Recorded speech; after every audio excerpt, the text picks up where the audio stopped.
Perfume کا ذائقہ حلق میں محسوس ہو تو روزے کا حکم۔ ایسا پرفیوم جس کا اثر ناک اور حلق میں محسوس ہوتا ہو، اسے روزے میں استعمال کرنا کیسا ہے؟ محمد زید جدہ سے۔ جان بوجھ کر ناک میں پرفیوم ڈالنا یہ جائز نہیں ہے، اس سے روزہ ٹوٹ جائے گا۔ لیکن آپ نے پرفیوم لگایا، نیت آپ کی سونگھنے کی نہیں تھی کہ ناک کے اندر اس کے ذرات لے کے جائیں، لیکن چلے گئے تو انشاءاللہ اس سے روزہ نہیں ٹوٹے گا آپ کا۔ یہ ایسا ہی ہے جیسے گرد و غبار میں آپ اپنے کام سے جا رہے تھے، گرد و غبار پیٹ میں چلی گئی تو اس سے روزہ نہیں ٹوٹتا۔ تو ایسے ہی پرفیوم آپ نے لگایا اور پھر اس کا وہ خود بخود اس کے ذرات ناک میں چلے گئے تو روزہ نہیں ٹوٹتا۔ لیکن آپ باقاعدہ نیت کر کے پرفیوم کا اسپرے کریں گے اور اس کو سونگھ کے ناک میں لے کے جائیں گے تو پھر روزہ ٹوٹ جائے گا۔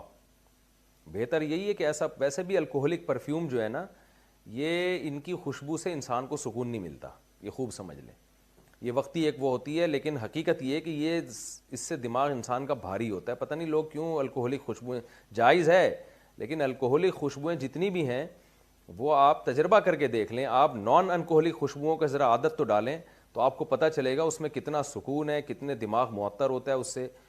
قدرتی خوشبوئیں جتنے بھی ہیں، گلاب کی خوشبو، چنبیلی کی خوشبو، عود کی خوشبو، یہ سب نان الکوہلک ہیں۔ تو اللہ نے جتنی خوشبوئیں، رات کی رانی دیکھ لیں، دن کا راجہ دیکھ لیں، جو خوشبوئیں چل رہی ہیں اللہ کی طرف سے، خدا نے پیدا کی ہیں، آرگینک خوشبوئیں، ان میں کہیں بھی الکوہل نہیں ہوتی۔ یہ کتنی بھینی ہوتی ہیں، دماغ کتنا معطر ہو جاتا ہے ان سے۔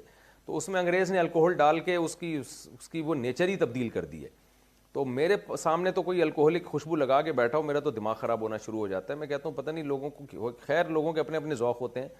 تو جائز ناجائز کی میں بات نہیں کر رہا، جائز ہے، لیکن میرے مشورے پر آپ کبھی کچھ دن نان الکوہلک خوشبوئیں، جو جس کو عطر کہا جاتا ہے، وہ آپ ذرا استعمال کریں، مزہ نہ آئے پیسے واپس۔ عرب زیادہ تر نان الکوہلک خوشبوئیں استعمال کرتے ہیں۔ آپ دیکھیں سعودی عرب آپ جاتے ہیں، ایسی بھینی بھینی معطر خوشبوئیں آتی ہیں۔ آپ کمرے میں عود کی دھونی دیں، آپ عود کی لکڑی جلائیں یا ایسے ہی کسی درخت کی لکڑی جلائیں، ایسا پیاری خوشبو آئے گی۔ اور آپ الکوہلک اسپرے کر دیں تو تھوڑا سا اچھا لگے گا، لیکن دماغ اس سے آپ کا بھاری ہونا شروع ہو جائے گا، چھینکیں آنا شروع ہو جاتی ہیں لوگوں کو، پتہ نہیں کتنے قسم کے مسائل ہوتے ہیں۔ مرکز دین و ایمان، مرکز دین و ایمان، مرکز دین و ایمان، مرکز دین و ایمان۔